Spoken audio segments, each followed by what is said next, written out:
আরে ফলে ফুলে মধুরণ খালে।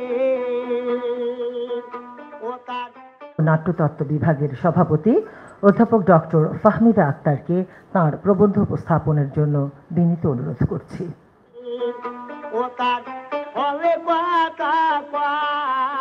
সম্মানিত অতিথিবৃন্দ, উপস্থিত সকল সহৃদয় দর্শক শ্রোতা, আপনাদের সবাইকে আমার শুভেচ্ছা। আজ আমরা একটা বিশেষ উপলক্ষকে কেন্দ্র করে একত্রিত হয়েছি। স্বকীয় এবং বলিষ্ঠ চলচ্চিত্র ভাষার বাঙালি চলচ্চিত্র পরিচালক ঋত্বিক কুমার ঘটককে তার জন্মশতবার্ষিকীতে শ্রদ্ধা ভরে স্মরণ করার লক্ষ্যে। বাংলা চলচ্চিত্রে তার অবদান চিরস্মরণীয়। তার নির্মিত চলচ্চিত্রগুলোতে আছে জাতিসত্তা, শেকড় সংস্কৃতির পরিচয়, মধ্যবিত্তের সামাজিক অর্থনৈতিক সংকট, দেশভাগের ক্ষত, নানা প্রত্নরূপ নির্মাণের প্রবণতা, বিপন্ন মানুষের কথা ও মহাকাব্যিক শৈলীর শৈল্পিক প্রকাশ। আজকের এই অনুষ্ঠানে মঞ্চে উপবিষ্ট আছেন আমাদের শ্রদ্ধাভাজন সভাপ্রধান, বাংলা একাডেমির মহাপরিচালক অধ্যাপক মোহাম্মদ আজম, বাংলা একাডেমির সচিব ডক্টর মোহাম্মদ সেলিম রেজা, তিতাস একটি নদীর নাম চলচ্চিত্রের মতো কালজয়ী সৃষ্টিশীল প্রযোজক আমি বলবো জনাব হাবিবুর রহমান খান, এবং বিশিষ্ট চলচ্চিত্র গবেষক, ইন্ডিপেন্ডেন্ট বিশ্ববিদ্যালয়ের মিডিয়া অ্যান্ড কমিউনিকেশন বিভাগের শিক্ষক অধ্যাপক ডক্টর জাকির হোসেন রাজু, এবং এছাড়াও আপনারা এখানে যারা উপস্থিত আছেন সশরীরে এবং যারা অনলাইনে যুক্ত হয়েছেন এই সেমিনারে, আপনাদের সবাইকে আমার শুভেচ্ছা এবং আন্তরিক কৃতজ্ঞতা জানাচ্ছি। একই সাথে আমি প্রত্যাশা করছি যে আপনারা আমাদের এই পুরো আয়োজন জুড়ে থাকবেন।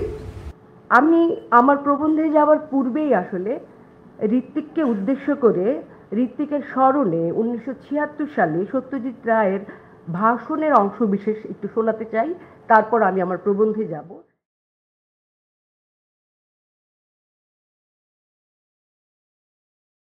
তার বিষয়বস্তু যেমন বলিষ্ঠ, তার বলার কায়দার মধ্যে সেরকম জোর ছিল। এটা একমাত্র সম্ভব হয় তখনই যখন একজন শিল্পীর মধ্যে তার বিশেষ শিল্পের আদব কায়দাগুলি একেবারে মজ্জাগত হয়ে থাকে। ঋত্বিকের মধ্যে সেটা ছিল, এবং সেই বিশেষ গুণটুকু না থাকলে আমার মনে হয় না মহৎ শিল্পী হওয়া যায়। ঋত্বিককে তাই খুব কাছাকাছি না জেনেও তার ছবি যখনই দেখেছি তখনই মনে হয়েছে যে একে আমি খুব ভালো করে চিনি এবং এ আমার খুব কাছের লোক। আমরা যারা প্রায় গত 40 বছর ধরে ছবি করছি, ছবি দেখছি, তাদের মধ্যে তো প্রায় 30টা বছর কেটেছে হলিউডের ছবি দেখে, কেননা কলকাতায় তার বাইরে কিছু দেখবার সুযোগ ছিল না সে সময়টা। 1930 বা 25 থেকে শুরু করে প্রায় 50, 55 বা 60 অব্দি আমরা হলিউডের বাইরে খুব বেশি ছবি দেখতে পারিনি। আমাদের সকলের মধ্যে তাই কিছু কিছু হলিউডের প্রভাব ঢুকে পড়েছে, কিন্তু ঋত্বিক এক রহস্যময় কারণে সম্পূর্ণ সে প্রভাব থেকে মুক্ত ছিল। তার মধ্যে হলিউডের কোনো ছাপ নেই। এটা যে কি করে হয়েছে সেটা এখনো আমার কাছে রহস্য হয়ে রয়ে গেছে। ঋত্বিক মনে প্রাণে বাঙালি পরিচালক ছিল, বাঙালি শিল্পী ছিল। সে আমার থেকে অনেক অনেক বেশি বাঙালি। আমার কাছে সেটাই তার সব থেকে বড় পরিচয়।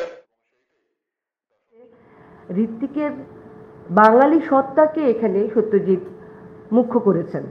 তিনি বলতে চেয়েছেন ঋত্বিক তার চাইতেও অধিক বাঙালি। তো সুতরাং সত্যিকারভাবেই মনে প্রাণে বাঙালি সত্তার ধারক এই মহান চলচ্চিত্র পরিচালক ঋত্বিক ঘটক একান্তভাবেই অন্বেষণ করেছিলেন বাঙালির স্বতন্ত্র চলচ্চিত্রিক শৈলীর। আবারও শ্রদ্ধা ভরে স্মরণ করি তাঁকে এবং অনন্তলোকে তাঁর আত্মার চিরশান্তি প্রার্থনা করি। আমার যে প্রবন্ধ, সেই প্রবন্ধের শিরোনাম ঋত্বিক ঘটকের তিতাস একটি নদীর নাম চলচ্চিত্র, যেটি মুক্তি পেয়েছিল 1973, তাই ব্র্যাকেটের ভেতরে 1973 লেখা আছে, এবং প্রবন্ধের পরবর্তী অংশ মালও জীবন বাস্তবতার মহাকাব্যিক নির্মাণ। অদ্বৈত মল্লবর্মণের আত্মজীবনীমূলক এই একই শিরোনামের উপন্যাস অবলম্বনে নির্মিত তিতাস একটি নদীর নাম চলচ্চিত্রে ঋত্বিক কুমার ঘটক বিশ্বস্ত থেকেছেন লেখক বর্ণিত ভাটি অঞ্চলের জীবন প্রবাহ নির্মাণে। আবার একই সাথে নিজ শিল্প দক্ষতায় তিতাস পাড়ের মালও জীবনের চলচ্চিত্রায়নে তিনি সংযোজন করেছেন মহাকাব্যিক চলচ্চিত্র ভঙ্গি। নির্মাণের প্রায় 52 বছর অতিক্রান্ত হবার পরও নিজ শিল্প কুশলতার গুণে এই চলচ্চিত্র আজও ধ্রুপদী চলচ্চিত্রের চিরকালীন আবেদন সৃষ্টিতে সক্ষম দর্শকের মনে দেশ এবং দেশের সীমানা ছাড়িয়ে। সাধারণত মহাকাব্যের কেন্দ্রে থাকে কোনো বিরচিত চরিত্র, তিতাস একটি নদীর নামে নেই পুরাণ কিংবা ইতিহাস আশ্রিত কোনো বিখ্যাত কিংবা পৌরাণিক চরিত্রের চিত্রায়ন। এখানে তিতাস নদীর সমান্তরালে এগিয়েছে নিম্নবর্গের মালুদের সমষ্টিগত জীবন প্রবাহের ভাঙা গড়া, তাদের আনন্দ বেদনা নৈবেদ্য, জন্ম মৃত্যু জীবন যুদ্ধে টিকে থাকার লড়াই, ঐক্যের ভাঙন, পরাজয়, ক্ষয়ের ভেতর দিয়ে আবারও নতুন জীবনের সূচনা ইত্যাদি নানা বিষয়ে এই চলচ্চিত্রে ঠাঁই পেয়েছে। অন্তজ এবং লোকজ জীবনাশ্রিত এই সকল বিষয় তিতাস একটি নদীর নাম চলচ্চিত্রে মহাকাব্যের চিরকালীন রূপ প্রাপ্ত হয়েছে ঋত্বিকের চলচ্চিত্রিক মৌলিকত্বের কারণে। এই মৌলিকত্ব বাঙালির আবহমান সাংস্কৃতিক প্রেরণাজাত। আমার প্রবন্ধের মূল লক্ষ্য এই চলচ্চিত্রের মহাকাব্যিক নির্মাণভঙ্গি অন্বেষণ, একই সাথে ব্রাত্য জীবন কিভাবে মহাকাব্যের প্রচলিত সংজ্ঞা ও স্বরূপকে অগ্রাহ্য করে এই চলচ্চিত্রে প্রাপ্ত হয়েছে মহাকাব্যিক মহিমা, তাও অন্বেষণ করা হয়েছে এই প্রবন্ধে। সব মিলিয়ে তিতাস একটি নদীর নাম চলচ্চিত্রের বিষয় আর নির্মাণ কৌশলে মহাকাব্যিক চলচ্চিত্রের ভঙ্গি ও প্রবণতা অনুসন্ধান আর অনুধাবনের প্রচেষ্টায় এগিয়েছে আমার এই প্রবন্ধ। এখন যেহেতু 52 বছর পরে এসে আমরা তিতাসকে পাঠ করছি, বিশেষভাবে পাঠ করছি, তাহলে প্রশ্নটা প্রথমেই যাচ্ছে যে এই চলচ্চিত্র পাঠের, এই যে বিশেষ করে পাঠের প্রয়োজনীয়তা এবং প্রাসঙ্গিকতা। স্বাধীনতা অর্জনের 54 বছর অতিক্রান্ত হলেও বাংলাদেশের চলচ্চিত্র শিল্পের খুব যে অগ্রগতি হয়েছে তা বলা যাবে না। আমাদের কালজয়ী চলচ্চিত্রের সংখ্যা হাতে গোনা। বিষয় এবং উপস্থাপনা সহ বর্তমান বাংলাদেশের বেশিরভাগ চলচ্চিত্রেই দৃশ্যমান হয় রুচির দুর্ভিক্ষ। সিনেমা হলগুলো দিন দিন হয়ে পড়ছে দর্শক শূন্য এবং তাদের অবকাঠামোগত দিকও হয়ে উঠছে দুর্বল ও নড়বড়ে। বিশেষ করে ঢাকার বাইরের সিনেমা হলগুলোর দিকে তাকালে আমরা এরকম দুরবস্থা দেখি। সুতরাং চলচ্চিত্রের এই ক্রান্তিকালে তিতাস একটি নদীর নাম চলচ্চিত্রের মতো কালজয়ী চলচ্চিত্রের বিশেষ অধ্যয়ন প্রয়োজন, কারণ অতীত থেকেও আমরা নিতে পারি ঘুরে দাঁড়াবার প্রেরণা। যে আমরা এখন এই চলচ্চিত্রকে ধ্রুপদী চলচ্চিত্র বলছি, কিন্তু সমকালে বা মুক্তির সমসাময়িক সময়ে এই চলচ্চিত্র কি সর্বৈবভাবে সমাদৃত হয়েছিল? তা নয়। দলিত জীবন বর্ণনে অদ্বৈত মল্লবর্মণ যেমন প্রশংসিত হয়েছিল, সেই জনপদের একজন হয়ে তল থেকে দেখা জীবনাভিজ্ঞতার কারণে, বামুনের সন্তান হবার কারণে তিনি সমালোচিত হয়েছিলেন অনেক ক্ষেত্রে। প্রসঙ্গক্রমে উল্লেখ করা যায় সাবরিটাল স্টাডিজের গবেষক গৌতম ভদ্র এই চলচ্চিত্রের মাঝে ঋত্বিকের মধ্যবিত্ত শ্রেণী উদ্ভূত দর্শন এবং অভিজ্ঞতার প্রতিফলন দেখে তিনি উল্লেখ করেন, এই চলচ্চিত্র মধ্যবিত্তের চোখে দেখা মালুদের জীবনের প্রতিরূপ যায়। এখন প্রশ্ন হচ্ছে, একজন শিল্পীকে একটি নির্দিষ্ট গোষ্ঠী জীবনের সংশ্লিষ্ট রূপ নির্মাণের ক্ষেত্রে সবসময় কি সেই গোষ্ঠীর একজন সদস্য হতে হয়? শিল্পীর জীবনবোধ, মমত্ববোধ, শিল্প ভাষার শক্তিমত্তা আর সৃষ্টিশীলতার গুণে যে কোনো জীবনই বাংময় হয়ে উঠতে পারে তার সৃষ্টিকর্মে, তার সৃষ্টিশীলতা, দেখা বাস্তবতা এবং নান্দনিকতার সমবায়ে। তবে একথাও সত্য যে শ্রেণীবিভক্ত সমাজে আধিপত্যবাদীদের শ্রেণী চরিত্র কখনো কখনো শিল্পের ভেতরে প্রতিফলিত হয়। এখন প্রশ্ন হচ্ছে, কলকাতা কেন্দ্রিক ঋত্বিকের যে মধ্যবিত্ত জীবন, সেই জীবনকে কি আমরা সম্পূর্ণ আধিপত্যবাদীদের কাতারে ফেলতে পারি? ঋত্বিক সারা জীবন বয়ে রেখেছিলেন দেশ হারানোর ক্ষত, এবং এই ক্ষত তাকে বঞ্চিত ব্রাত্যজনের বেদনার সাথে যেন এক সুতোয় গ্রন্থিত করেছিল। এছাড়া ঋত্বিক ঘটকের বেড়ে ওঠা বাংলাদেশের জলকাদায় মূল উপন্যাসে বর্ণিত যে জীবন তা ঋত্বিকের পরিচিত। শৈশব কৈশোরে সেই জীবনকে তিনি দেখেছেন অত্যন্ত কাছ থেকে। এই বিষয়ে ঋত্বিকের উক্তি তিতাস উপন্যাসের সেই পিরিয়ড হচ্ছে 40-50 বছর আগেরকার, যা আমাদের চেনা, ভীষণভাবে চেনা। তিতাস উপন্যাসের অন্য সব মহত্ব ছেড়ে দিয়েও এই ব্যাপারটি আমাকে প্রচণ্ডভাবে টেনেছে। ফলে তিতাস একটা শ্রদ্ধাঞ্জলি গোছের সেই ফেলে আসা জীবনের স্মৃতির উদ্দেশ্যে। সুতরাং তিতাসে, আমি তিতাস একটি নদীর নাম পুরো চলচ্চিত্রের নাম উল্লেখ না করে মাঝে মাঝে সংক্ষেপে একে তিতাসও বলবো, তো সেইটা একটু ক্ষমাসুন্দর দৃষ্টিতে দেখবেন। সুতরাং তিতাস উপন্যাসে বর্ণিত জীবন ঋত্বিকের অভিজ্ঞতায় না দেখা কোনো জীবন নয়, তার মধ্যবিত্ত শ্রেণী চরিত্র সত্ত্বেও। আবার কোনো কোনো সমালোচক তার এই মধ্যবিত্ত শ্রেণীকে উল্লেখ করেছেন এই চলচ্চিত্রটির এবং আরও একটি চলচ্চিত্র অযান্ত্রিক, এই দুটো চলচ্চিত্রের শৈল্পিক সার্থকতার পেছনে তার মধ্যবিত্ত শ্রেণী চরিত্রকে ইরবান বসু রায় উল্লেখ করেছেন একটা হাড়বোধক গুণ হিসেবে। কেন?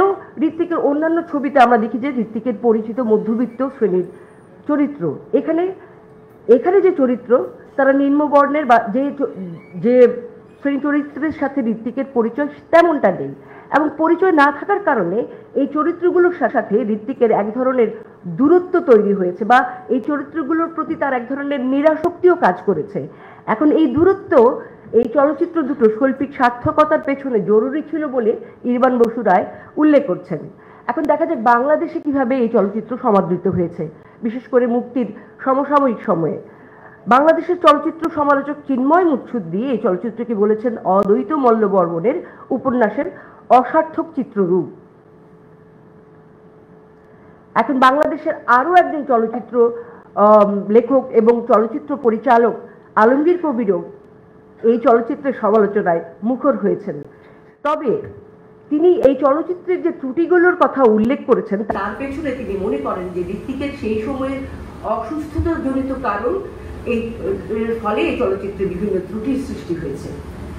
কিন্তু একথা বলতে হবে যে ঋত্বিক তার বিভিন্ন চলচ্চিত্র নির্মাণের সময় অসুস্থ ছিলেন বটে, তবে তার কোনো চলচ্চিত্রে তার ব্যক্তিগত রুগ্নতা, ব্যর্থতা, হতাশার চিহ্ন উঠে আসেনি, যে কারণে আমরা সত্যজিৎ রায়কে বলতে শুনি আশ্চর্য লেগেছে তার কোনো ছবি দেখে কখনো মনে হয়নি সেই অসুস্থতা এতটুকু সেই ছবির মধ্যে সঞ্চারিত হয়েছে। তাহলে কেন কি কারণ যে আমরা ঋত্বিকের ছবির যথাযথ রসাস্বাদন বা মূল্যায়ন করতে পারছি না? প্রথম কারণটা হচ্ছে যে আমাদের চলচ্চিত্র অবলোকন অভিজ্ঞতার সীমাবদ্ধতাই এক্ষেত্রে অনেকাংশে দায়ী। এছাড়া চলচ্চিত্র উপন্যাসকে দুটো পৃথক আঙ্গিক হিসেবে বিবেচনা করতে না পারার ব্যর্থতা। চলচ্চিত্র মাধ্যমটি একটি ঔপনিবেশিক মাধ্যমও বটে, এটা পশ্চিম থেকে এসেছে। ফলে আমরা দেখি যে আমাদের প্রচলিত চলচ্চিত্রের কাঠামো সেই পশ্চিমা চলচ্চিত্রের একটি ব্যর্থ অনুকরণ অনেকাংশে। আমাদের দেশে প্রচলিত চলচ্চিত্রের যে আদল সেটা অনেকাংশেই নাটকীয় কাঠামোর এবং পরিসমাপ্তি অভিমুখী। একজন নায়ক কেন্দ্রিক কাহিনীতে ঘটনার আদি মধ্য অন্ত সম্মিলিত যে বিস্তার, তাতে একক চরিত্রের মাহাত্ম্য বর্ণিত হয়। প্রচলিত চলচ্চিত্রের দৃশ্য নির্মাণ এবং ঘটনা প্রবাহের মাঝে প্রকৃত বাস্তবতা নয়, বরং বাস্তবতার প্রতীতি নির্মাণ করার একটা প্রচেষ্টা চলে। একই সাথে কারণ ও প্রভাবের পারম্পর্য সেখানে সুরক্ষিত হয়। এখন হলিউড থেকে এই যে আমদানিকৃত চলচ্চিত্র, সেই চলচ্চিত্র কাঠামো থেকে একদম দূরবর্তী ছিলেন ঋত্বিক। প্রাচ্যের মহাকাব্য রামায়ণ বা মহাভারত যেমন কোনো নির্দিষ্ট চরিত্র বা ঘটনার উপর গুরুত্ব আরোপের চাইতেও দর্শনের উপর গুরুত্ব দিয়েছে অধিক, ঋত্বিকও তেমনি এই চলচ্চিত্রে তিতাস পাড়ের জীবনকে তুলে আনার ক্ষেত্রে ঔপন্যাসিক বর্ণিত ঘটনা পারম্পর্যকে হুবহু অনুসরণ করেননি, বরং তিনি গুরুত্ব দিয়েছেন ব্রাত্য জীবন প্রবাহের সমষ্টিগত রূপ, বৃহত্তর দৃষ্টিকোণ ও লোকজ জীবন দর্শনকে। লোকজ জীবনাশ্রিত চলচ্চিত্রকে মহাকাব্যিক চলচ্চিত্র ভঙ্গিতে উন্নীত করা সম্ভব হয়েছে ঋত্বিকের চলচ্চিত্রিক মৌলিকত্বের কারণে। এবং এই চলচ্চিত্র এই মৌলিকত্ব আসলে বাঙালির সাংস্কৃতিক প্রেরণাজাত বা চেতনাজাত। ঋত্বিকের ভাষ্যেও আমরা শুনি যে তিনি বলছেন এই চলচ্চিত্রকে শ্রমজীবী বাঙালিদের গীতি কবিতা হিসেবে। তিনি বলছেন তিতাস একটি নদীর নাম, which is an essay on the lyricism of the Bengali countryside, especially its monsoons, and because I think I have been able to portray certain hefty labor class characters who are intensely Bengali. এবারে আসা যাক এই চলচ্চিত্রের নির্মাণ প্রেক্ষাপট এবং প্রেরণা বিষয়। এখন আমরা তো শুরুতেই উল্লেখ করেছি যে এই চলচ্চিত্র মুক্তি পেয়েছিল 1973 সালে এবং এর নির্মাণ কাজ শুরু হয়েছিল 1972 সালের জুলাই মাসের প্রথম দিকে। প্রথম মুক্তির যে প্রেক্ষাগৃহ আমরা দেখি যে ঢাকা, নারায়ণগঞ্জ এবং চট্টগ্রামের কয়েকটি প্রেক্ষাগৃহে এর মুক্তি দেওয়া হয় এবং প্রিমিয়ার শো অনুষ্ঠিত হয় 1973 সালে 26 জুলাই। সেটা হয় মধুমিতা সিনেমা হলে। এখন কলা কুশলীর দিকে আমরা যদি তাকাই, দেখবো যে শুধুমাত্র সঙ্গীত পরিচালক বাহাদুর হোসেন খান ছাড়া অভিনেতা অভিনেত্রী থেকে শুরু করে কলা কুশলী, চিত্রগ্রাহক, সম্পাদক, যন্ত্রিক সকলেই ছিলেন বাংলাদেশী। এখন কলকাতায় এই ছবি মুক্তি পায় কবে? সেই ছবি মুক্তি পায় 1991 সালের 11 মে তারিখে। তাহলে মূল ছবি মুক্তির প্রায় 18 বছর পর এটি কলকাতায় যাওয়ার সক্ষমতা অর্জন করে। এখন এই চলচ্চিত্র নির্মাণের প্রেক্ষাপটটা কি? এই চলচ্চিত্র নির্মাণের যে বাস্তব প্রেক্ষাপট সেটা ছিল সদ্য স্বাধীন হওয়া যুদ্ধ বিধ্বস্ত বাংলাদেশ। এর প্রযোজক ছিলেন বাংলাদেশের হাবিবুর রহমান খান, যিনি বর্তমান এখন আমাদের সামনে উপস্থিত আছেন। হাবিব ভাই, আপনি আবারও আমার শ্রদ্ধা জানবেন। এবং আরো দুজন, এনএম চৌধুরী বাচ্চু ও ফয়েজ আহমেদ পূর্বপ্রাণ কথাচিত্রের পক্ষে। এখন 3 জন চলচ্চিত্র প্রযোজক এই চলচ্চিত্র সংশ্লিষ্ট থাকলেও পরবর্তীতে আমরা হাবিবুর রহমান খানেরই বিভিন্ন সাক্ষাৎকার পাই বিভিন্ন মাধ্যমে। যাই হোক, চলচ্চিত্র প্রযোজক হিসেবে তিতাস একটি নদীর নাম চলচ্চিত্রের মধ্য দিয়ে শুরু হয়েছিল হাবিবুর রহমান খানের চলচ্চিত্র প্রযোজনার যাত্রা। বাংলাদেশের প্রকৃত রূপ চলচ্চিত্রের ধারণের আকাঙ্ক্ষা এবং একই সাথে চলচ্চিত্রে সেই বিশেষ রূপ নির্মাণের প্রধান কারিগর অর্থাৎ পরিচালক হিসেবে ঋত্বিক ঘটককে পাওয়া নিঃসন্দেহে হাবিবুর রহমান খানের জন্য ছিল অত্যন্ত আনন্দের এবং সৌভাগ্যের একটি বিষয়। যদিও চলচ্চিত্র তৈরির প্রক্রিয়ায় ঋত্বিক ঘটকের সেই সময়ের জীবন আচরণ প্রযোজক হাবিবুরকেও কখনো কখনো সমস্যার মুখোমুখি করেছে। এই প্রসঙ্গে তিনি বলেন, মানে প্রযোজক হাবিবুর রহমান একটি জায়গায় উল্লেখ করেন, তিতাস তৈরির 10 বছর সময় ধরে তিনি মানে ঋত্বিক কোনো ছবি তৈরি করতে পারেননি। তিতাসের কাজ চলবার সময় আমি যথাসাধ্য চেষ্টা করেছি ছবির কাজে তাঁর প্রয়োজন মিটিয়ে চলতে। তবুও তিনি যেমন অনেকটা খামখেয়ালির বসে, কখনো বা প্ল্যানিং এর অভাবের কারণে, কখনো আমাকে, আবার কখনো পুরো ইউনিটকে অনেক রকম অসুবিধায় ফেলেছেন। এই হাবিবুর রহমান খানকে আমরা আবার চলচ্চিত্র শেষে, যখন চলচ্চিত্রটি একটি এপিক চলচ্চিত্রের মর্যাদায় উন্নীত হয়, তখন আমরা বলতে শুনি উপমহাদেশের কেউই তাঁর পাশে দাঁড়াতে পারবে না, বিশ্বের অন্যতম পরিচালক তিনি। এখন যাই হোক, এই যে তিতাস তৈরির আগে 10 বছর ঋত্বিক যে কোনো ছবি তৈরি করতে পারেননি, যে হিসেব এখানে প্রযোজক আমাদের সামনে দাঁড় করালেন, তাতে সত্যতা আছে, সেটা স্বীকার করি, কিন্তু তাতে অনেক সত্যের স্পষ্ট প্রকাশও নেই, সে কথা উল্লেখ করতে হবে। এই 10 বছর সময়কালের ভেতরে ঋত্বিক হয়তো কোনো কাহিনী ছবি নির্মাণ করেননি, কিন্তু তিনি এই সময়ের ভেতরে অনেক তথ্যচিত্র এবং নিরীক্ষাধর্মী ছবি সম্পন্ন করেছেন। এগুলোর ভেতর ফিয়ার, রন্ডেভু, আমার লেলিন, পুরুলিয়ার ছৌ, দুর্বার গতি পদ্মা অন্যতম। এই সময় তিনি শুরু করেছিলেন অনেক কাহিনী চিত্র, যদিও সেগুলো পরিণত দিকে এগোয় নেই এই সময়ের ভেতরে। এছাড়া এই সময়কালের ভিতরে তিনি শিক্ষকতা করেছেন পুনেতে অবস্থিত ফিল্ম ইনস্টিটিউট অফ ইন্ডিয়াতে। তার শিক্ষকতার আলোক স্পর্শ যারা পেয়েছিলেন পরবর্তী সময়ে, তাদেরকেই আমরা দেখি ভিন্নতর শৈল্পিক সম্ভাবনা নিয়ে বিকল্প চলচ্চিত্রের প্রেক্ষাপটে জ্বলে উঠতে। এবং তারা কারা? এদের ভিতর মণি কাউল, কুমার সাহানি, আদুর গোপাল কৃষ্ণন, জন আব্রাহাম অন্যতম। ঋত্বিক নিজেও তার শিক্ষার্থীদের ভেতরে চলচ্চিত্র সৃষ্টি সংক্রান্ত যে প্রেরণা সঞ্চার তিনি করেছিলেন, তাতে তিনি তাদের চলচ্চিত্র যজ্ঞ নিয়ে ভীষণ আশাবাদী ছিলেন। ঋত্বিক বলছেন, I have contributed at least a little in their lot, which is much more important than my own filmmaking. সুতরাং লক্ষণীয়, তিতাস নির্মাণের সমসাময়িক সময়ে ঋত্বিকের জীবন আচরণে আত্মধ্বংসকারী হেয়ালি প্রতিভা বা সেলফ ডিস্ট্রাকটিভ ওয়েস্টার্ন জেনাস হিসেবে তার যে চারিত্রিক বৈশিষ্ট্যের কথা অনেকের মুখে শোনা যেত, তাতে সত্য চাপা পড়ত অনেকটাই। ঋত্বিকের সেই সময়ের জীবনভঙ্গিতে কখনো অসংযম আচরণ, কখনো বা অগোছালো ভাব, আবার কখনো বা ছেলে মানুষিতে ভরা নানা কার্যক্রমের কথা প্রযোজক উল্লেখ করলেও ঋত্বিক যে শেকড়ের প্রতি বিশেষভাবে নিবেদিত ছিলেন, সেই প্রসঙ্গের উল্লেখ করতেও প্রযোজক ভুলেন না। প্রযোজকের সাক্ষাৎকার থেকে আমরা জানতে পারি যে শুটিংয়ের সময় লোকেশনে গিয়ে তিনি প্রায় আজলা ভরে তিতাসের পানিতে মুখ মুছে নিতেন। এ যেন তিতাসের সাথে তার এক আবেগী সংযোগ। আবার শুটিংয়ের ফাঁকে ফাঁকে তিনি গ্রামের অসংখ্য সাধারণ মানুষের সাথে মিশেছেন। কখনো কারো ডাকে উঠে বসেছেন তাদের বাড়ির দাওয়ায় ডাল ভাতের অতিথি হয়ে।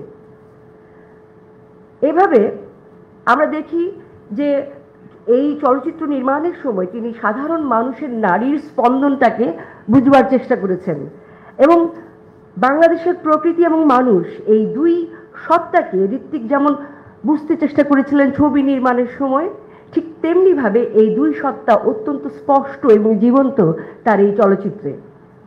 সব মিলিয়ে বাংলাদেশের প্রকৃতি, মানুষ আর ঐতিহ্যের প্রতি ঋত্বিক এক গভীর টান অনুভব করতেন। তাহলে তার একটু শেকড়ের দিকে তাকাই যে ঋত্বিক জন্মেছিলেন বাংলাদেশের জিন্দাবাজারে 1925 সালের 4 নভেম্বর। আজ সেই সুন্দর তারিখটি, সুন্দর দিনটি। তার বেড়ে ওঠাও বাংলাদেশের জলকাদায়, আদিবাড়ি পাবনাতে। শৈশব কৈশোরে অনেকটা সময় তার কেটেছে রাজশাহীতে। দেশভাগ হলে পরিবার সহ তিনি চলে যান ভারতে। কবিতা, গল্প রচনা দিয়ে তার সৃষ্টিকর্মের শুরু হলেও একটা সময় তিনি গণনাট্য আন্দোলনে সক্রিয় ছিলেন এবং সেই সময়ে পূর্ববঙ্গের আরেক কৃতি সন্তান উৎপল দত্তের অনুবাদ ঠিক নয়, আসলে রূপান্তরিত করেছিলেন তিনি অদ্বৈত মল্লবর্মণের তিতাস একটি নদীর নাম এবং মঞ্চস্থ করেন। সেই সময় ঋত্বিকের মনে জন্মেছিল উপন্যাসকে চলচ্চিত্রায়নের বাসনা। অবশ্য সে সময় পর্যন্ত তিনি চলচ্চিত্র নির্মাণের কাজ শুরু করেননি। তাই দেখা যাচ্ছে নাট্যাভিনয়, নাটক রচনা এবং নাটক পরিচালনার পর তিনি বেছে নেন চলচ্চিত্রকে নিজ বক্তব্য প্রকাশের শক্তিশালী মাধ্যম হিসেবে। তবে তার সৃষ্টির ভেতর সবসময় উঠে এসেছে বিপন্ন মানুষের কথা, বাস্তুচ্যুত হওয়ার যন্ত্রণা আর দেশভাগের বেদনা। তাই তিতাস চলচ্চিত্রটি নির্মাণের সুযোগ এলে তিনি যেন ফিরে যান তার সেই ফেলে আসা মাতৃভূমির কাছে। যদিও 1972 সালের বাস্তবতায় যুদ্ধ বিধ্বস্ত বাংলাদেশে এসে তিনি যেন তার সেই অতীতকে আর খুঁজে পান না।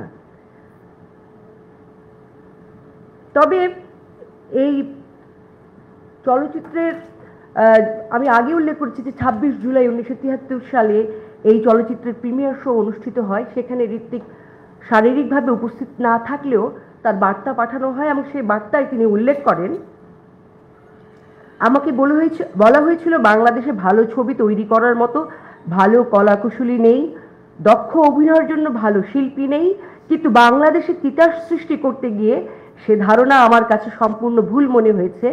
আমি জোর গলায় বলবো বাংলাদেশের শিল্পী ও কলাকুশলীদের দ্বারা যে কোনো ভালো ছবি করা সম্ভব। এটা কি আমরা এখন বিশ্বাস করতে পারি? আমার মনে হয় ঋত্বিকের এই কথাটাকে আবারও আমাদের প্রণোদনা হিসেবে নেওয়া উচিত এবং মানে সরকার থেকে শুরু করে নানা স্তরে এই বিষয়টা নিয়ে ভাবা উচিত যে বাংলাদেশের আসলে কলাকুশলী আছে, তাহলে সমস্যাটা কোথায়, সমস্যাটা খুঁজে বের করতে হবে। যাই হোক,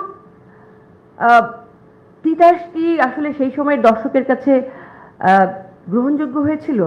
না, ব্যবসা সফল হয়নি ছবিটি। কারণ এই স্বাধীনতা উত্তর বাংলাদেশের দর্শক ছিল আসলে মধ্যবিত্ত কেন্দ্রিক, শহর কেন্দ্রিক, আর তখনও আমাদের দর্শক সেভাবে গড়ে ওঠেনি। আর আগেই বলেছি যে আমাদের দর্শকের চাহিদাটা তৈরি হয়েছিল পাশ্চাত্যের অভিরুচি দ্বারা। এখন আমি যেহেতু বলছি যে ঋত্বিক ঘটকের তিতাস একটি নদীর নাম একটি মহাকাব্যিক চলচ্চিত্র, তাহলে আমাকে এখন একটু ব্যাখ্যা করতে হবে মহাকাব্যিক চলচ্চিত্র এবং তিতাস একটি নদীর নাম, এই তিনের সম্পর্ক। এখন মহাকাব্য কি? বাংলা মহাকাব্য শব্দটির ইংরেজি প্রতিশব্দ এপিক। এপিকের উৎস আসলে গ্রিক শব্দ ইপোস।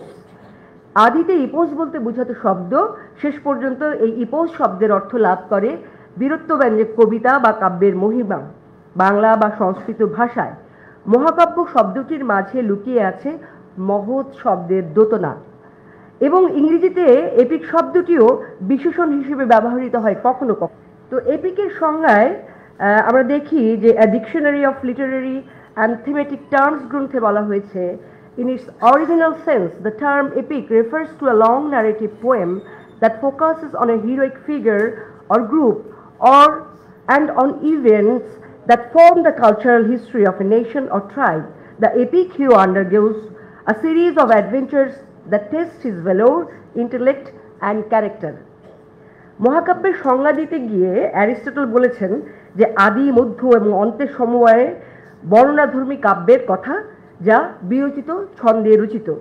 অবশ্য তিনি গুরুত্ব আরোপ করেছেন মহাকাব্যের একটি নির্দিষ্ট ক্রিয়া ও জৈব ঐক্যের উপর। এখন যখন একটি নির্দিষ্ট ক্রিয়া এবং জৈব ঐক্যের উপর তিনি গুরুত্ব আরোপ করেন, তাহলে মহাকাব্যের কেন্দ্রে থাকে একটি বিরচিত চরিত্র।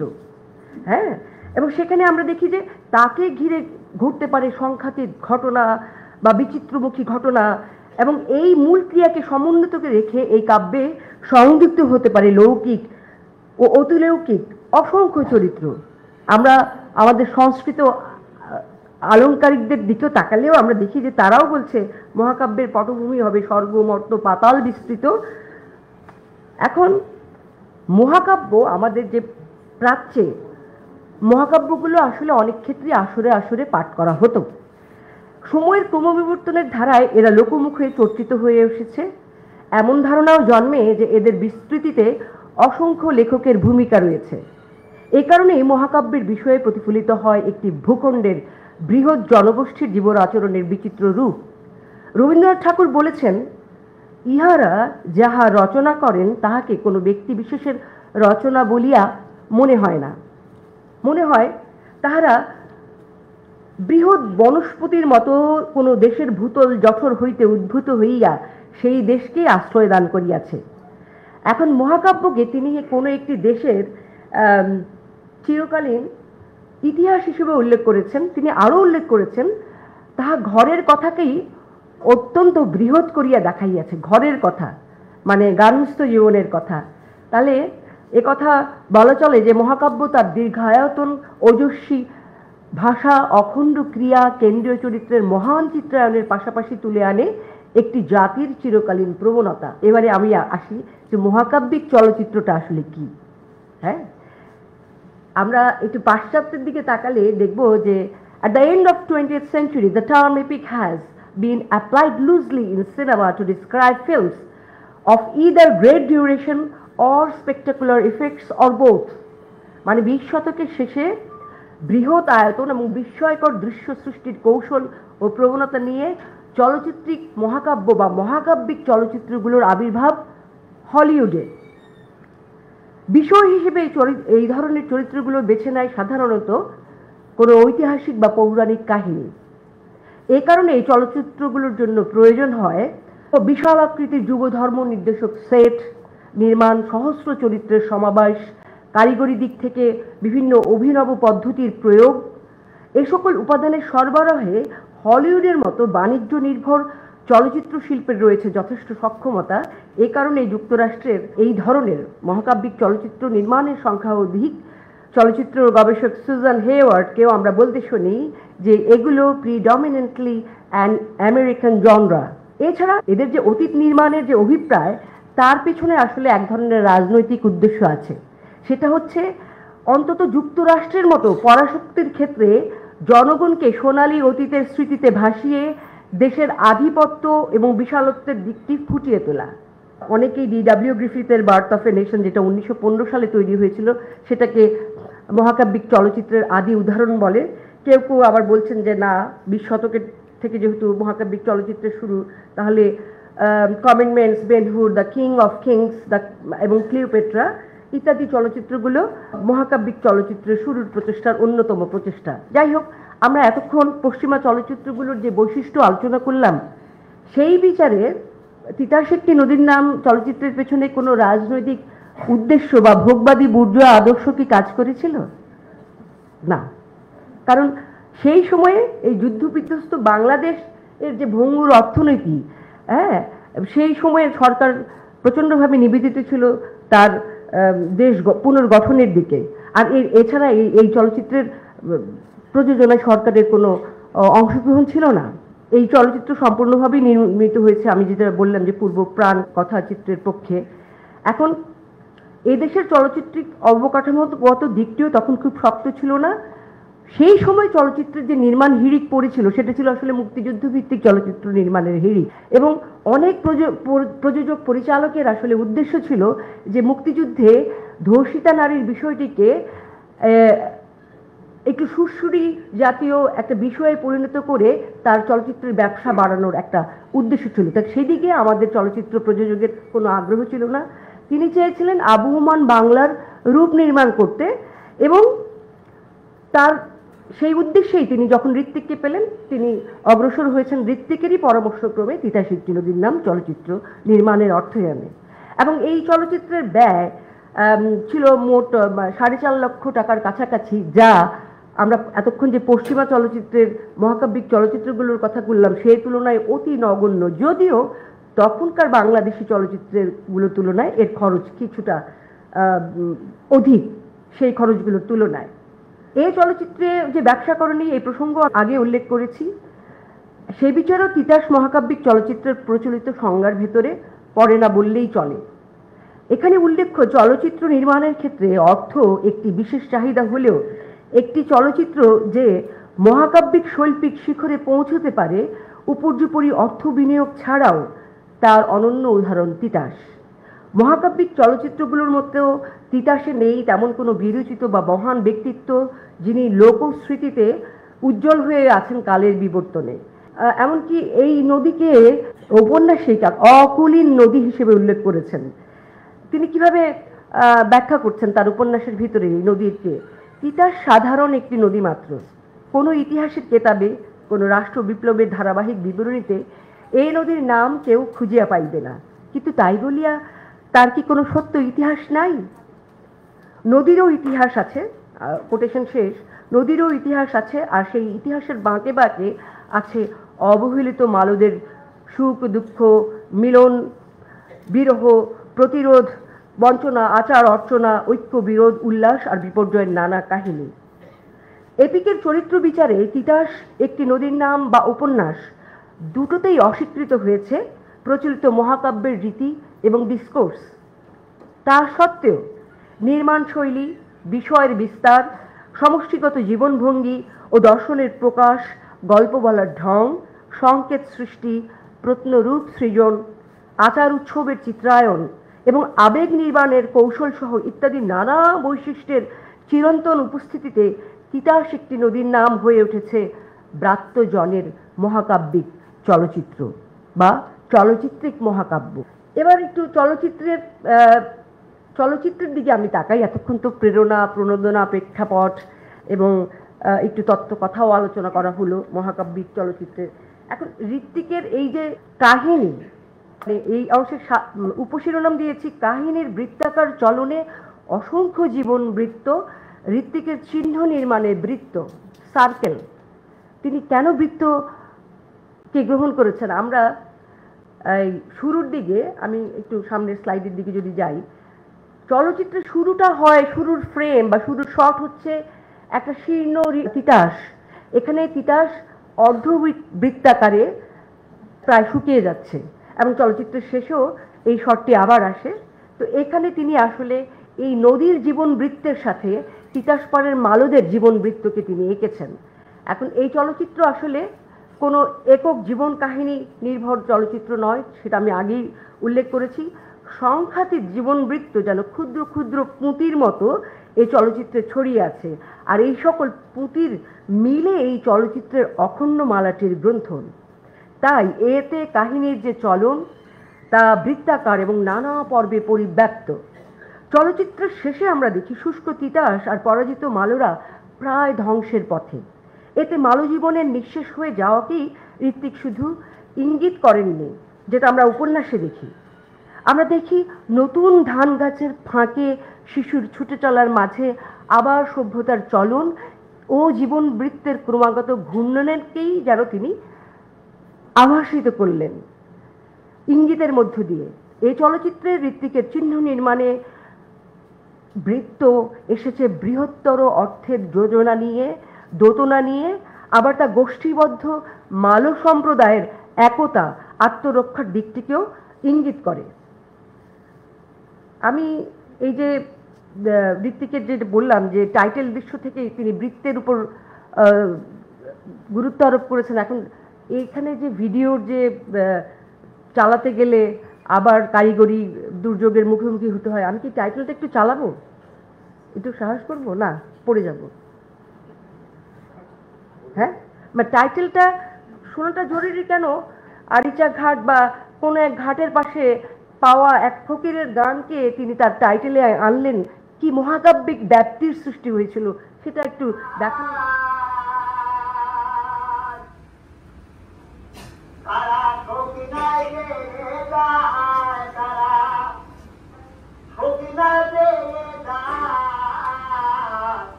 একটা নদীর জীবন বৃত্তের ইঙ্গিত আছে এই পুরো গানে। হ্যাঁ, তো আমি যে বললাম যে ঈশ্বর তথা প্রকৃতি এই নদী পাড়ের মানুষগুলোকে নিয়ে খেলছে, এবং এই ভাঙা গড়াময় এতদঞ্চলের জীবন বৃত্তের যে রূপের সাথে ঋত্বিক দর্শককে পরিচয় করিয়ে দেন, তাতে ফুটে ওঠে আবহমান বাংলার চিরায়ত রূপ। তো সব মিলিয়ে শিরোনাম দৃশ্যের সঙ্গীতে সুর, আবেগ, গায়কী আর তার চিত্রায়ন ভঙ্গি চলচ্চিত্রের মূল সুরটিকে আমাদের সাথে পরিচয় করিয়ে দেয় শুরুতেই। এবং এর পরপরই টাইটেল দৃশ্যের পরপরই আমরা দেখি যে আরও একটা বৃত্তের উপস্থাপনা। এখানে দেখি কিশোরী বাসন্তী বাগমণ্ডলের ব্রতে চৌয়ারি ঘুরাচ্ছে। চৌয়ারির এই ঘূর্ণনে দেখি একটা বৃত্তের উদ্ভব। এখন উপন্যাসেও কিন্তু চৌয়ারি ঘুরিয়েছিল বাসন্তী। উপন্যাসে বাসন্তী কেমন করে চৌয়ারি ঘুরিয়েছিল? ছাতাটা মাথার উপর রেখে। কিন্তু ঋত্বিক কি করলেন? ছাতাটাকে ক্যামেরা মুখী করলেন, যাতে ছাতার গড়নটা আমরা দেখতে পাই এবং বৃত্তটাকে একটু অনুধাবন করতে পারি। এখন এই যে ঘূর্ণনে বাসন্তী তথা মালদের জীবন প্রবাহের বৃত্ত ব্রাংময় হয়ে ওঠে। শুরুর এই পর্বে অর্থাৎ বাসন্তী কিশোরী বেলায় আমরা দেখি যে তিতাস সংলগ্ন মালদের জীবন বৃত্তের উল্লেখ পাই আমরা কিশোরী বাসন্তী এবং রামপ্রসাদের উক্তির ভেতর দিয়ে। তো রামপ্রসাদ বলছে, এই রকমই হয় মা, এই সব আছে, এই নাই, এই বাত্তি জ্বললে ওঠে, এই নিভা যায়, হদিস মেলে না। এই কাইল তুই, মানে বাসন্তীকে বলছে, এই কাইল তুই ছোট আসিলি, আজ বড় হইছস। এই তিতাস তলে কাল হয়তো দেখমু শুকনা খটখটিটা ডেঙ্গা, মরণকালে যে জল মুখে না দিলে পরানটা তো বাড়ি হয় না। একদিন দেখুন সেই তিতাসে সেই জলটুকুও নাই। এখন চলচ্চিত্রের শেষেও চর দখল নিয়ে মালো আর চাষিদের লাঠালাঠিতে রামপ্রসাদের মৃত্যুর পর আমরা দেখি বাসন্তীর স্মৃতিতে ভেসে ওঠে রামপ্রসাদের এই সংলাপ। উপন্যাসে এই সংলাপের উল্লেখ নাই। এটি ঋত্বিকের নিজস্ব সংযোজন, তিতাসপাড়ের মালদের জীবন বৃত্তের ইঙ্গিত রচনা। বাসন্তী, রাজারঝি, অনন্ত, কিশোর, সুবল, মুঙ্গলি, রামপ্রসাদ, কাদির মিয়া, বাসন্তীর মা, উদয়তারা, কালুর মা, বনমালী, মোহন ইত্যাদি অসংখ্য চরিত্র এই চলচ্চিত্রে হাজির হয়েছে অসংখ্য ক্ষুদ্র ক্ষুদ্র জীবন বৃত্ত নিয়ে। এগুলোর ভিতরে আসলে আমরা সোভিয়েত চলচ্চিত্রের টাইপেজ, সোভিয়েত চলচ্চিত্রে কোনো কেন্দ্রীয় চরিত্র থাকতো না, টাইপেজ শব্দটা থেকে টাইপ শব্দটা এসেছে, মানে সবাই সেখানে শ্রেণী চরিত্র সেখানে মুখ্য। এবং ঋত্বিকের এই চলচ্চিত্র আমরা দেখি এখানে কেন্দ্রীয় চরিত্রের চাইতেও আসলে প্রত্যেকটা চরিত্র যেন টাইপেজের প্রণোদনা আমাদের সামনে উপস্থিত। এখন তিতাসপাড়ের একটা জীবন প্রণালী, এক বিচিত্র জীবন প্রবাহ চলচ্চিত্রে অঙ্কন করতে গিয়ে ঋত্বিক যেমন অদ্বৈত মনোবর্মণ সৃষ্ট কাহিনীর প্রতি বিশ্বস্ত থেকেছেন, তেমনি সেখানে প্রয়োগ করেছেন নিজ শিল্প ভাবনা। এ কারণেই উপন্যাসের শেষে মালদের পরাজয় দৃশ্যমান হলেও সেখানে পরাজয় বা ক্ষয়ের মাঝেই জেগে উঠতে দেখি সভ্যতার নতুন চলন। এ প্রসঙ্গে ঋত্বিকের উক্তি, I followed the story of Advaita Babu to some extent. This film appears to be very delightful. Advaita Babu has done the natural. He ends in ruins. Everything is shattered down. My hint at the end is at the new order, the new love that is struggling to be born. নতুন জীবন সৃষ্টির যে সংগ্রাম বা নতুন জীবন সৃষ্টি হতে চলেছে তার ইঙ্গিত আমরা এই চলচ্চিত্রের শেষে দেখি। এখন এর পরের যে অংশ আমি সেটা শিরোনাম দিয়েছি নদী ও নারীর সমান্তরাল জীবনের মহাকাব্যিক রূপ। এখন তিতাস চলচ্চিত্রের বৃহৎ কাহিনী বৃত্তের, যদি আমরা বলছি যে এখানে একক চরিত্রকে গুরুত্ব দেওয়া হয়নি, কিন্তু তারপরে আমরা দেখি যে বাসন্তী এর কেন্দ্রে আছে। নদী ও নারীর জীবন বৃত্তের ঐক্য নদীমাতৃক বাংলার এক চিরকালীন রূপ। দুটি সত্তাই নিজেকে উজাড় করে পূরণ করে সমাজ সংসারের নানা প্রয়োজন, অথচ দুজনকেই বিপন্ন করছে মানুষ। তিতাস ও বাসন্তীর সমান্তরাল জীবনেও ঋত্বিক তুলে আনেন ভাঙা গড়ার নানা পর্যায়। চলচ্চিত্রের প্রায় শেষ দিকে বাসন্তীর সংলাপের মাঝে ফুটে ওঠে তিতাস পাড়ের এই নারীর জীবন বৃত্তের নানা পর্যায়। বলছে বাসন্তী, বাসন্তী আসিলাম ছোটকালে, যখন মাঘ মাসে ভেউরা বাসাইতাম, তারপর হইয়া গেলাম কার বউ, তারপরে রাড়ি, মাঝখানে হইয়া গেলাম অনন্তের মাসি, অহন হইয়া গেলাম বাসন্তী। যৌবনে বাসন্তী স্বামীকে হারিয়ে তিতাস আর তিতাস পাড়ের প্রকৃতিকে করেছিল তার নিত্য সঙ্গী। তিতাসের পানি যেন আয়না হয়ে স্বামীহারা এই নারীর সৌন্দর্যের স্বীকৃতি দিত। মায়ের সংলাপে শুনিয়ে বাসন্তীর তিতাস মুগ্ধতার প্রতি খেয়ে, তিতাসের বাড়িতে কি আছে, নিজের মুহের সিঁড়ি কি দেওয়া হইয়ানে। তিতাস নদীর মতো একসময় অনন্ত হয়ে ওঠে বাসন্তীর স্নেহ, ভালোবাসা আর মনোযোগের একজন। অনন্ত যখন উদয় তারার সাথে চলে যায় বাসন্তীকে ছেড়ে, তখন এই তিতাসের পাড়ে বৃষ্টির জলেই যেন বাসন্তীর মাতৃত্বের বেদনা শান্তি খোঁজে। মানে তিতাস আসলে শুধুমাত্র তিতাস হিসেবেই আসেনি, সেখানে চরিত্র যে আবেগে আবেগায়িত হয়েছে, তিতাসকেও আমরা দেখেছি সেই চরিত্রের আবেগে আবেগায়িত হতে। বাসন্তী কাচ্ছে বর্ষার জলধারায়, তিতাসও যেন কাচ্ছে বাসন্তীর সমান্তরালে। এই চলচ্চিত্রের আরেক কেন্দ্রীয় চরিত্র রাজার ঝি। তার জীবনে আমরা দেখি নদীর আশ্রয় পড়া ঢেউ, নদীর বুকেই সে কখনো আশ্রয় হারিয়েছে, পড়েছে ডাকাতের মুখে, ডাকাতের হাত হতে বাঁচার জন্য নদীর বুকেই তার সাপ দেওয়া। নদীর স্রোত তাকে ভাসিয়ে নিয়ে পাড়ে ঠেকিয়েছে, যেখানে দুই বৃদ্ধের সহৃদয় হাত তাকে উদ্ধার করেছে। আবার নদীর তীরেই সে ফিরে পেয়েছে তার হারানো স্বামীকে। নদীর পাড়েই স্মৃতিভ্রষ্ট কিশোর আর তার আবির মাখামাখি। দূর থেকে নদীর পাড়ে আমরা তখন শুনি দূর থেকে রাধা কৃষ্ণের মিলনের গান। আহা কি অপরূপ, কিবা শোভা মনোহর, রাধা কৃষ্ণের মিলন হইল দেখিতে সুন্দর। নদীর কিনার ধরে পাগল কিশোর তাকে পাঁজাগোলা করে নিয়ে ছুটে কিছু সময়ের জন্য রাজার ঝি মূর্ছা যায়। এই নদীর কিনারেই লোকজনের মার খেয়ে মৃত্যু মুখে ঢুলে পড়ে কিশোর। রাজার ঝিও নদীর কূলকেই বেছে নেয় শেষ সজ্জার স্থান হিসেবে। কিন্তু আমরা উপন্যাসে দেখি যে রাজার ঝি এবং কিশোর দুজনেই কিন্তু মৃত্যুবরণ করে বাড়িতে। হ্যাঁ, এবং এখানে ঋত্বিক যেভাবে নদীর যে আবহমান বা আনুভূমিক চলন, তার সমান্তরালে দুজন মানুষের দেহকে তিনি সেই নদীর সমান্তরালে স্থান দিলেন। এখানে তিনি আসলে উল্লেখ করতে চেয়েছেন জীবন মৃত্যু দুটোরই সম্ভাবনা এবং বিনাশ এই নদীর স্রোতধারা বয়েই চলেছে। নদী এই চলচ্চিত্রে জন্ম, মৃত্যু তথা জীবন বৃত্তের এক অমোঘ উৎস হিসেবে চিত্রিত হয়েছে। আর এখানে নারী জীবনের বিকাশ ও পরিণতি ঘটেছে নদীর সমান্তরালে, নদীমাতৃক বাংলাদেশের এক চিরকালীন অনুষঙ্গ হয়ে। আর একই সাথে মহাকাব্যিক চলচ্চিত্রের বৈশিষ্ট্যে তা সমুজ্জ্বল। এখন আরেকটা খুব গুরুত্বপূর্ণ বিষয়, আর্কিটাইপ। ঋত্বিক তার সকল চলচ্চিত্রেই আর্কিটাইপ বা প্রত্নরূপ সৃজনের চেষ্টা করেছে, এখানেও তার ব্যতিক্রম ঘটেনি। আর্কিটাইপ হলো জীবনের একটি মৌলিক বৈশিষ্ট্য যা প্রত্যেক মানুষের যৌথ অবচেতন বা কালেকটিভ আনকনশাসে অবস্থান করে। আর্কিটাইপ ধারণাটি নিয়ে বিশেষভাবে চিন্তা ও গবেষণাধর্মী লেখার সূচনা করেন সুইস মনোবিশ্লেষক কার্ল ইয়ং। ইয়ং মনে করেন উত্তরাধিকার সূত্রে মানুষ যেমন নানা আচরণ সহজাতভাবে পেয়ে থাকে, তেমনি প্রাপ্ত হয় বিভিন্ন আর্কিটাইপ বৈশিষ্ট্য ও চিত্রের ধারণা। তিনি বলছেন, this term is apposite and helpful because it tells us that so far as the collective unconscious contents are concerned, we are dealing with archaic, or I would say primordial types, that is, with universal images that have existed since the remotest time. তার মানে কি, সুদূর প্রাচীন আমলেও প্রত্নরূপের যে ধারণা সেটা ছিল। হ্যাঁ, এখন আর্কিটাইপ প্রবণতা সমূহ সাধারণত আমরা কোথায় দেখি? পৌরাণিক কাহিনী, আচার অনুষ্ঠানে দৃশ্যমান হয় এবং সমসাময়িক সাহিত্য, গল্প, নাটকেও এগুলো বিধৃত হয়।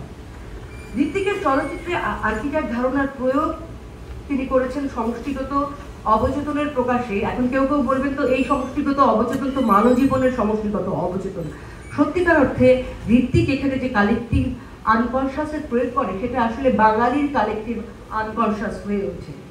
এখন এই চলচ্চিত্রে আমরা দেখি অনন্ত তার মাকে মায়ের মৃত্যুর পরে কল্পনা করছে বা অনন্ত স্বপ্নে মা আসছে দেবী ভগবতী বা জগদ্ধাত্রী রূপে।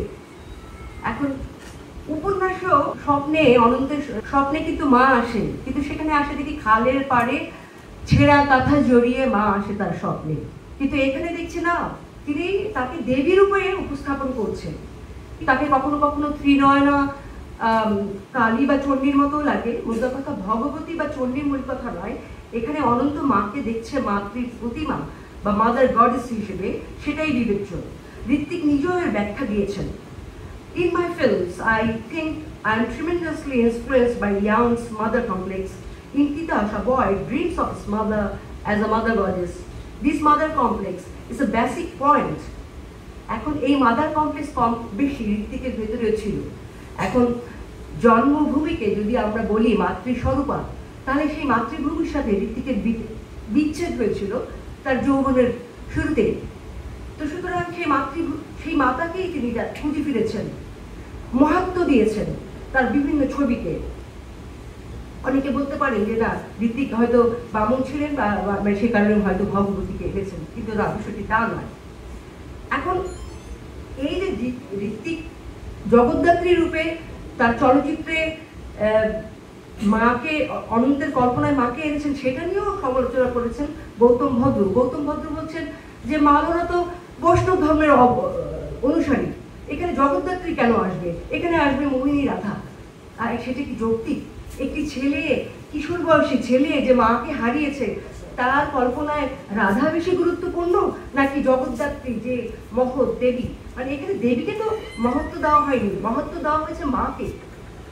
এখন যে কারণে তবে ঋত্বিক যে মাল ধর্মের, বৈষ্ণব ধর্মকে অবজ্ঞা করেনি, সেটা আমরা কখন দেখি? সেটা আমরা যখন দেখি যে কিশোর এবং রাজার ঝি যখন নদীর পাড়ে, তখন দূর থেকে কিন্তু আমরা কি রাধা কৃষ্ণের মিলনের গান শুনি। যাই হোক, এই চলচ্চিত্রে আর্কিটাইপ প্রবণতা এখানে যেমন আছে, তেমনি আর্কিটাইপ প্রবণতা আমরা দেখি আরো একটি চরিত্রের ভেতরে, এই যে রামপ্রসাদ এবং কাদের মিয়া। এদেরকে আমরা বলতে পারি they are representative of wise old man. Greece, Rome, Russia, Germany, Africa সহ অনেক প্রাচীন গল্পে আমরা এমন চরিত্রের উপস্থিতি দেখি, এবং কি আমরা রবীন্দ্রনাথের নাটকেও এই ধরনের চরিত্র দেখি। একটি চরিত্র, সেটা হচ্ছে দাদা ঠাকুর চরিত্র। হ্যাঁ, এখন এই জ্ঞানী বৃদ্ধ কি করছেন? তারা নায়ককে বিভিন্ন পরামর্শ দিচ্ছেন, তাদের গোষ্ঠীর মঙ্গলের জন্য কাজ করছেন, অন্যায়ের প্রতিবাদ করে, আবার কখনো কষ্টের ভিতর দিয়ে অতিক্রম করে জীবনের কোনো কোনো পর্যায়ে তারা অতিক্রম করছে। একজন রামপ্রসাদ কখনো রামায়ণের বাল্মীকির অভিনয় করেন, আর অন্যজন অর্থাৎ কাদের মিয়া কারবালার বৃত্তান্ত শোনায়। এই দুইজনের নানা মিল দেখে বনমালীকে কাদের মিয়ার উদ্দেশ্যে বলতে দেখি, তোমারে দেখলে না আমার যাত্রাবাড়ির রামপ্রসাদ কাকার কথা মনে পড়ে। হ্যাঁ, রামায়ণের বাল্মীকি করে।